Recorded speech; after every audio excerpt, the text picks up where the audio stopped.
How do we calibrate a Lipo on the ISDT smart charger? Stay tuned.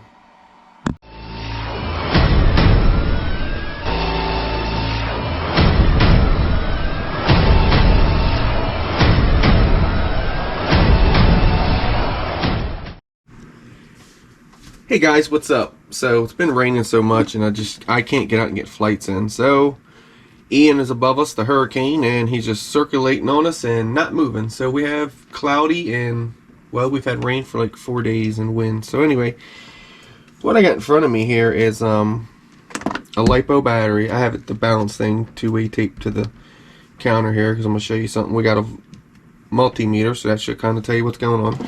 I'm going to show you guys how to calibrate. So if you hold this button on the ISDT 608 AC charger, go down to calibration, and you hit that. Obviously there's no battery in there. Let's plug a battery in, and I'm going to show you exactly why we're doing this. So this is called calibrating your Lipo, and ISDT chargers do it. And there's most think that there's, you just go in and you hit calibrate. So you press and hold and scroll down to calibrate. Okay. Now you see what happens here is we can adjust every cell what it's reading. You see there 4.6, so we can turn that, you know. So anyway, with that said, let's leave that there. What you do is you test, you try this pin and this pin, which are the last two. And as you can see, if you can see on the voltmeter, multimeter, it says 4 point, let's see where we're at, let's get a good reading. It says 4.1, 4.0, 4.1. So it's right in there. So you're going to write all that down on a piece of paper, each cell. And when we check that one, then you're going to go check this one. You're going to put on this pin and this pin, and that's again 4.1. You're gonna do this pin and this pin, and that's 4.1. This pin and this pin, and that's 4.1. This pin and this pin is 4.1, and this one is the last cell, and we're reading 3.8. So see, there's the difference. So like I said, you have that down two-way tape. It's easier to do that. So anyway, you measure that, you write it all down on paper, and then you would go in and calculate the cell. I was going to say shell.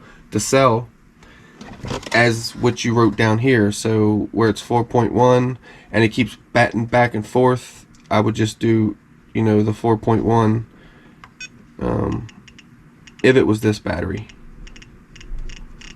So I would do something like this right at 4.1 because it's bouncing back and forth between that and this. This is what it's doing, right? So I would just put it on 4.1 if this was the battery, but we know this isn't the battery, so we'll just whatever for now. And then when you're done, you'll hit save. You'll come up, you'll save it, and that's it. Then go down and get out of there. Go over down, get out of there, and that's going to tell you your cells, and then everything should line up here on what you're doing as far as keying it in on calibration. So that's it. That's how you calibrate your batteries. Like I said, again, let's run through it again. Have a multimeter. You want to check each pin.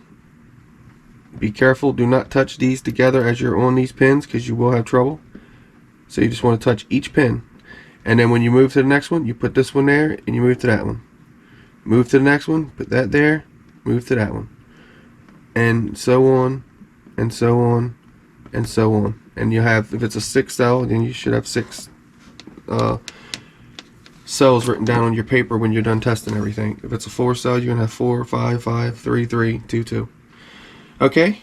So I thought I'd do that video because I wanted something to edit and I can't get out and fly because of the weather. And this was the next best thing. This was something helpful, actually. So I thought when I got up and I got my coffee and I got straight, I work now, so it's tough to kind of get this stuff done. So I'm off today, so it kind of gives me a little bit of leadway. So I want to go ahead and get this video done for you guys. Hope it helps you guys out on calibrating your Lipos through your ISDT chargers. I have quite a few of them, so I kind of got to start learning them and how they function and what they do. So and let me show you. I went ahead and put that on, so I remember the cells, and it's because they're all pretty much the same. So let's go to calibration. We're going down. This number 6 cell, as you can see, it's showing me 4.14. Well, we knew that was 3.8, if you remember. So dial that all the way around. Hopefully let us go all the way down. And we're going to put that on 3.8. And you're supposed to, so as you do this, you're supposed to do add 20 millivolts to it, some say. So I don't seem to do that, and the rest of it's 4.1, 4.1, 4.1. So as you can see, it's not far off of it. So we're gonna go ahead and save. And now this guy will run a lot more. You know, when you go to charge your batteries, it's gonna, you know, charge. Instead of sitting there hovering around that one cell, as you can see, look at it, it's way off. So it'll push these to 420, and then it'll take that cell up, because obviously that cell's down, and that's the point of balance charging. So hope helped you guys out. A little bit of lipo charging things going on there, and well, it's just stuff that I learned that I thought I'd share with you guys. Now some might panic and some might say, well, that's going to take a while. It's going to probably take a while for that cell to balance itself out to the 420. So have patience, wait for it. Lipos are, well, they can be very dangerous, so have that in mind at the same time. Thank you for watching. MD95TSI signing out. Happy flying.